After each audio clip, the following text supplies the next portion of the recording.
Early 1944, Wright Field in Dayton, Ohio. A test pilot tightened his hold on the P-51 Mustang's throttle and edged beyond the usual war emergency limit. The Merlin bellowed as manifold pressure climbed to 75 inches of mercury, fed by a new experimental fuel labeled simply Grade 150. The airspeed needle slid past figures that marked the frontier of what Allied fighters had ever managed. At 25,000 feet, the Mustang was surging through 448 mph. On the ground, test engineers traded quick looks while the radio crackled with the pilots' call-outs. This wasn't a tiny step. It was a wholesale jump forward, a revolution packed into purple-dyed aviation gasoline, a chemical edge so strong it would wipe away the Luftwaffe's assumptions about American fighter performance. The European air war was about to pivot, and the spark wasn't a fresh airframe or a clever new tactic. It was fuel that let existing fighters operate at levels the Germans hadn't imagined. What the Luftwaffe didn't yet grasp was that American and British fuel chemists had achieved something the Reich's synthetic program couldn't equal. While German fighters wrestled with B-4 fuel around 91 octane on the lean scale, and their best C3 barely approaching the equivalent of Allied 130 grade, American refineries were turning out gasoline with a performance number of 150. The consequences were dramatic. A P-51 on standard 130 grade could make about 437 mph at 25,000 feet. The same airframe, same pilot, same altitude on 150 grade could top 448 mph. German pilots who already respected the Mustang's range and high-altitude bite were about to learn that the Americans had changed the math of air combat. The Messerschmitt Bf 109G, the Luftwaffe's frontline mount in early 1944, peaked near 400 mph at altitude. The Focke-Wulf 100A could touch about 408 mph in ideal conditions. Against Mustangs on 130 grade, German pilots could at least try to pick their fights. Against Mustangs on 150 grade, they were starting from a built-in disadvantage no amount of airmanship or tactical nuance could erase. This advantage began not in battle, but in the peacetime work of petroleum chemists who understood octane as a measure of how much a fuel-air mix could be squeezed before it detonated on its own. Higher compression meant more power per stroke. More power meant higher speed and greater sealing. The principle was simple. Building high-octane fuel at industrial scale was not. In 1940, with Europe already at war, U.S. aviation fuel centered on about 87 octane, fine for civil use and trainers, but hopeless for top-end combat engines. The British, desperate to offset German numbers, teamed with U.S. oil firms to develop 100-octane fuel, arriving just in time for the Battle of Britain. The effect was immediate. Spitfires and Hurricanes on 100 octane picked up 30-40 minutes up high, with climb rates up by 500 to 1,000 feet per minute. German pilots who'd enjoyed an edge on 91 100 octane suddenly found the field leveled. Then came 130 grade, another leap. With a rich mixture performance number of 130, it became the Allied backbone through 1943, powering Merlin Spitfires and Mustangs, Allison-engined P-38 Lightnings, and the big Pratt & Whitney R-2800s and P-47 Thunderbolts. Production ramped hard under General James Doolittle, a longtime champion of better fuel, who had spent the 1930s pushing the military and industry toward high-octane development. By 1943, 17 Allied refineries were producing high-octane avgas with catalytic cracking, refined from work perfected by French-born engineer Eugène Houdry.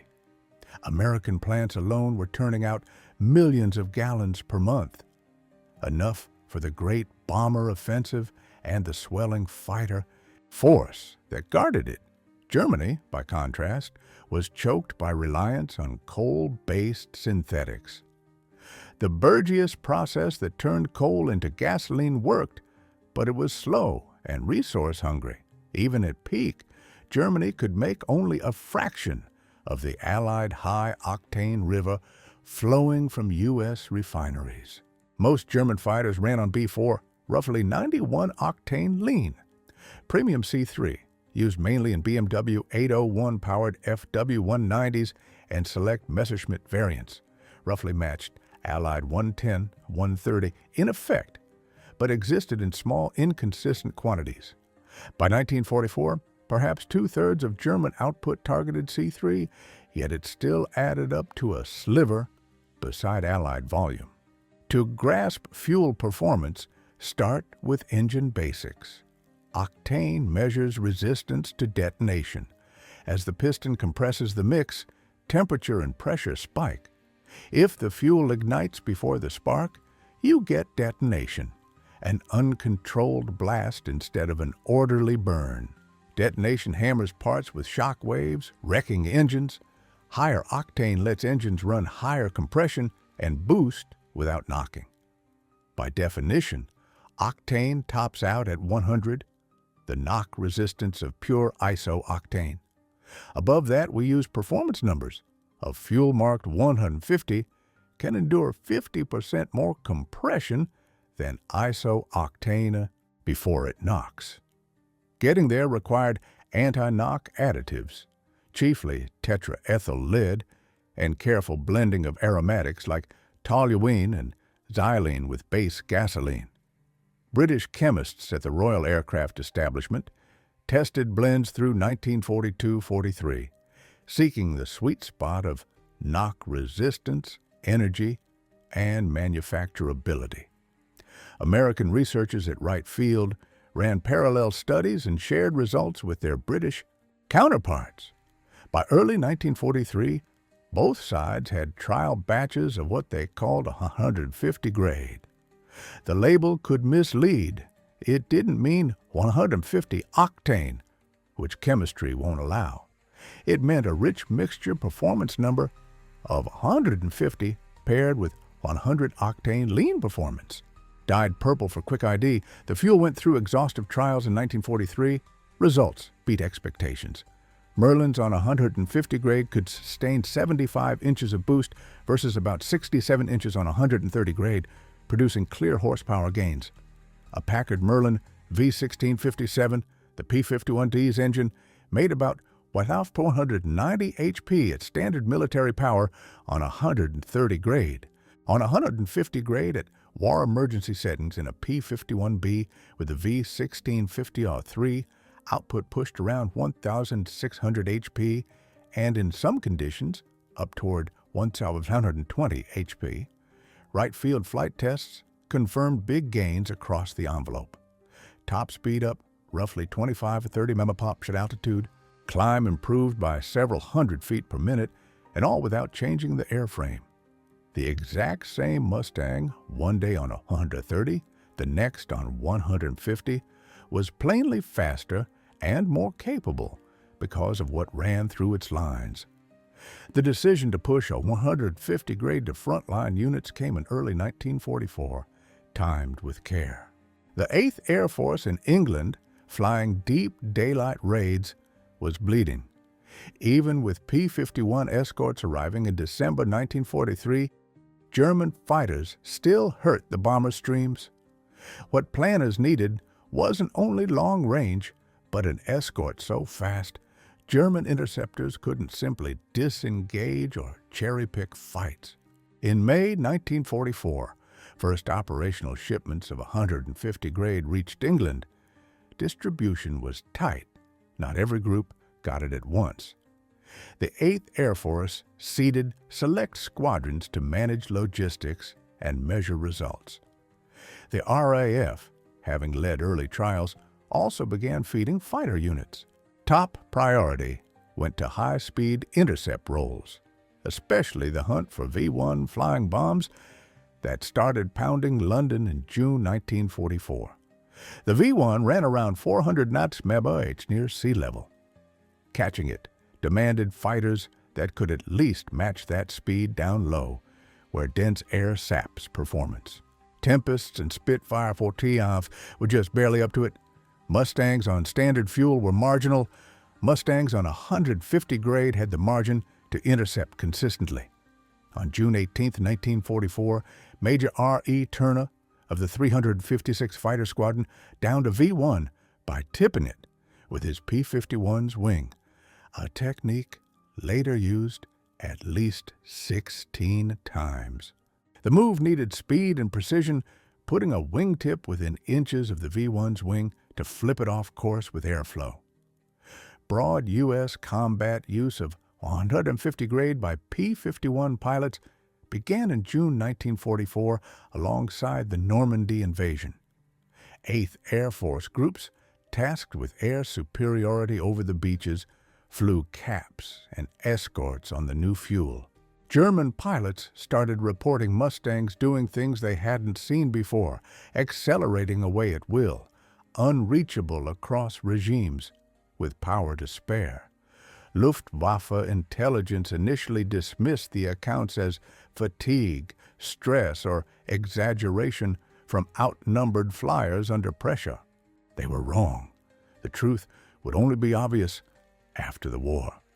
Erich, a Luftwaffe ace with 275 victories, much of it on the Eastern Front, fought American fighters over Germany in 1944. In later interviews through the 1970s and 1980s, he recalled shock at late war American performance, especially Mustang speed, climb, and high-altitude strength. What he and others didn't realize in combat was that they faced airframes pushed beyond their design envelope by chemistry. Operating at boost levels the original engineers never intended as routine. Rolls-Royce designed the Merlin, Packard License built it, and both firms guarded thermal limits bearing loads and detonation margins. Raising boost nudged all those toward the red. What made 150 grade revolutionary was that it let engines live at those extremes without the destructive knock that lower grade fuel would suffer at the same boost. Chemically, tetraethyllead, the chief anti-knock, disrupted chain reactions that trigger spontaneous ignition. There were downsides. TL is toxic and demanded careful ground handling, and it left deposits on plugs, valves, and cylinder walls, increasing maintenance. The very high lead content in a 150 grade sped up fouling. Units on the fuel saw more frequent plug changes and higher cylinder wear. Maintenance adapted, shortened plug intervals, more inspections, tighter overhaul cycles. The trade was worth it. Pilots also needed new habits. Raised manifold limits meant care was essential not to overboost, especially down low where dense air made it easy to overshoot. The big adjustment was fuel burn. Full boost drank fuel fast. Berlin range escorts already pressed the Mustang's endurance. Using all the extra power required disciplined throttle management, knowing when to push and when to cruise. Combat reports from summer-fall 1944 captured the shift. 8th Air Force groups on a 150 grade posted better kill-loss ratios and higher success intercepting attackers. German fighters, once able to slash and dash, now couldn't run from pursuing Mustangs. On August 6, 1944, Lieutenant Hollis Bud Nallin of the 357th, flying Operation Frantic Legs to Soviet fields, tangled with a Bf-109 flown by a pilot named G. Shack. Nallin's speed edge told. He closed quickly, fired, and holed the 109's cooling system. Low on fuel and ammunition, he broke off, waved, and returned to escort duty. Shack belly-landed near German lines. For decades, he wondered why the American hadn't finished him, never knowing Nallin believed he'd merely damaged the plane. When historians later introduced them in Germany, Schack admitted the Mustang's speed and power reserves seemed beyond anything he'd faced. The psychological toll was real. Already outnumbered, Luftwaffe pilots now met opponents who appeared to have bottomless performance. Options dwindled. Mass raids and hope to swamp the escorts, avoid combat, or engage in risk being run down by faster, more agile Mustangs flown by increasingly confident Americans. Reichsmarschall Hermann Göring, seeing P-51s over Berlin, famously said he knew the war was lost. Range made nowhere safe from daylight raids. Superior fuel in mid-1944 worsened the crisis. Luftwaffe tech officers eventually obtained samples of Allied 150 grade from drop tanks and wrecks. German chemists confirmed what pilots had claimed. The Americans had gasoline, with characteristics beyond what German synthetics could deliver. Some late-war C-3 batches may have approached similar performance numbers, but output was tiny and quality uneven. Allied raids in May-June 1944 on Luna and other plants further throttled production. By late 1944, fuel was rationed hard. Fighter units got priority, but even they were pinched. Training shrank sharply. Many new German pilots arrived with meager hours compared with Americans who typically logged several hundred before combat. From January to May 1944, before 150 grade was widespread, U.S. bombers lost about 3.6% per mission. Painful, but survivable. Between June and December 1944, after air superiority tightened and a 150 grade spread, losses fell below 2% per mission. Fighter victories climbed. Across the 8th, 9th, and 15th Air Forces, P-51 groups claimed roughly 4,150 German aircraft in air-to-air from late 1943 to May 1945, with many of those coming after June 1944. The German fighter force, experienced but strained after the East, was systematically broken. By D-Day, June 6, 1944, only 2 Luftwaffe aircraft crossed the Normandy beaches. The Germans still had thousands of fighters on paper, but without fuel, seasoned pilots, or tactical freedom, they couldn't exploit them. Technically, 150 grade merits a closer look. Its lean mixture 100 rating meant cruise knock resistance equal to iso-octane. Its rich mixture performance number of 150 meant it could handle 50% more compression than iso-octane at full power. Pilots could cruise efficiently, then go full rich for combat at extreme boost, confident the engine would hold together. Handling demanded care due to high TL content. Ground crews used protective gear, cleaned spills immediately, and clearly labeled trucks and tanks to avoid mixing grades. Despite the hazards, safety was good and industrial accidents rare. Operational rollout required briefings and updated procedures, higher allowable manifold pressures, clear rules for when to use maximum settings. No hardware changes were needed. Engines and fuel systems were compatible with both grades, simplifying logistics. Production numbers tell the larger story. From May 1944 to April 1945, the 8th Air Force alone burned over 53 million gallons of 150 grade. Allied output likely exceeded 200 million gallons during operational use. Every gallon demanded refining capacity, chemical additives, especially toxic TL, quality control, transatlantic shipping, secure storage, and distribution to dozens of fields. In 1944, U.S. industry ran at a scale that felt almost unbelievable. Bombers by the thousands, fighters by the tens of thousands, Liberty ships launched faster than U-boats could sink them, and avgas production surpassing Germany's total fuel output across grades, it was the product of decades of industrial growth, vast resources, a homeland shielded from enemy bombers, and a workforce including millions of women stepping into factory roles.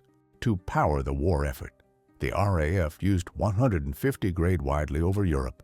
Spitfire Bau teams, Tempest Vase, and Mustang Thurstsaal infantries received priority. RAF pilots saw the same benefits Americans did. The Tempest, already among the fastest piston fighters, became fiercer still. Tempest wings excelled against V-1s. From June to September 1944, RAF 150-wing Tempest downed 638 flying bombs. No. 3 Squadron alone claimed 305. Escuin LDR Joseph Barry scored 59. Belgian ace Escuin LDR Remy van Leerde 44. And WOCDR Roland Beaumont 31. Next were Mosquitoes with 623, Spitfire 14th with 303, and Mustangs with 232. The extra margin paid off everywhere. Through late 1944 and early 1945, groups on 150 grade reported more kills and fewer losses. By March 1945, virtually all P-51 units were on it. Combat logs show lopsided outcomes. German fighters seldom mounted effective challenges. When they did, they paid dearly. By April 1945, many missions over Germany met no aerial opposition. The Luftwaffe was spent, worn down by attrition, fuel famine, and the loss of irreplaceable veterans. On May 8, 1945, Germany surrendered. The European air war closed with total Allied dominance. Many causes fed that result. The P-51's reach, excellent U.S. training, and overwhelming numbers. But the petroleum edge of a 150 grade mattered.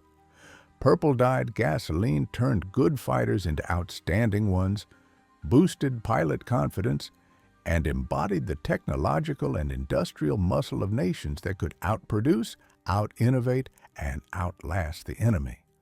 Speed rules air combat. The faster fighter chooses when to fight and when to leave. Speed buys tactical freedom the slower side lacks. As American fighters grew plainly faster, thanks to sound airframes and superior fuel, the Luftwaffe's choices narrowed. The contrast by late 1944, early 1945 was stark. Allied fighters could fly multiple sorties a day, limited by fatigue and maintenance. German fighters often sat for lack of fuel. When they did fly, strict conservation trimmed combat options. Burn too much, and you might not get home. Allied pilots could go to full power, knowing reserves would bring them back. That flexibility had strategic weight. Allies could keep standing patrols, pounce aggressively, and sustain pressure. Germans had to pick their moments, save fuel, and sometimes break off, not because they were losing, but because tanks were low.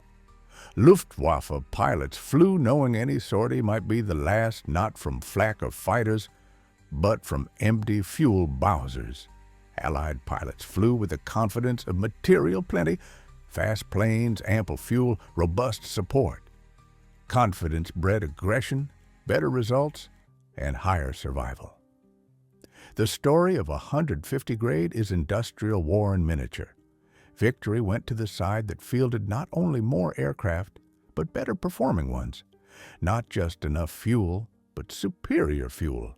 Not merely adequate training, but a surplus of well-trained pilots backed by an industry that could replace losses faster than the enemy could inflict them. Chemists and refinery hands never flew over Germany or faced flak. But their work, measured in performance numbers and boost gauges, helped decide who owned Europe's sky in 1944 to 45. Every time a P-51 pilot shoved the throttle forward and felt the surge Germans couldn't match, he was cashing in on chemical engineering that turned crude oil into a weapon that made excellence routine. German planners assumed American fighters would stay within predictable limits defined by airframes and standard fuel. Instead, they met fighters whose real-world performance exceeded the math, sustained by a fuel industry so vast and sophisticated, Germany couldn't counter it. By spring 1945, as Allied armies closed from east and west, the Luftwaffe had ceased to function as a coherent force. A few units flew, sometimes with fuel for only a single sortie. Jets like the Me-262 were a leap forward, but arrived too late, too few, hobbled by shortages and missing veteran pilots. The final tally shows the compounding effect of Allied advantages. P-51 groups across theaters flew hundreds of thousands of sorties, claiming roughly 4,950 enemy aircraft in the air and another 4,131 on the ground. Those weren't just airframes, they were lost pilots, drained experience, and diverted German industry building replacements that would be smashed in turn. 150 grade wasn't the sole cause, but it was a major contributor. The extra margin that turns a close-run thing into a clear win. The 448 mph properly boosted P-51 could reach stood for more than speed. It signaled technological prowess and industrial scale. German planners hadn't expected that fuel chemists and petroleum engineers, far from any front line, could craft a weapon as decisive as guns or bombs. That purple-dyed gasoline could steer air combat as surely as tactics or training. That the key to 1945 air supremacy would involve compression ratios, anti-knock behavior of aromatics, and performance numbers beyond anything Germany could make. The Mustangs that flew over Berlin in early 1944 were superb machines. The Mustangs that flew there in early 1945 were the same, but energized by fuel that made them faster, stronger, and deadlier. That difference, written in octane ratings and performance numbers, boost readings and airspeed needles, was one of many factors that settled the fight for Europe's skies. In that outcome lay the fate of Nazi Germany and a vivid display of Allied industrial might, expressed as a purple liquid pumped into tanks, burned in powerful engines, and turned into victory, one combat sortie at a time.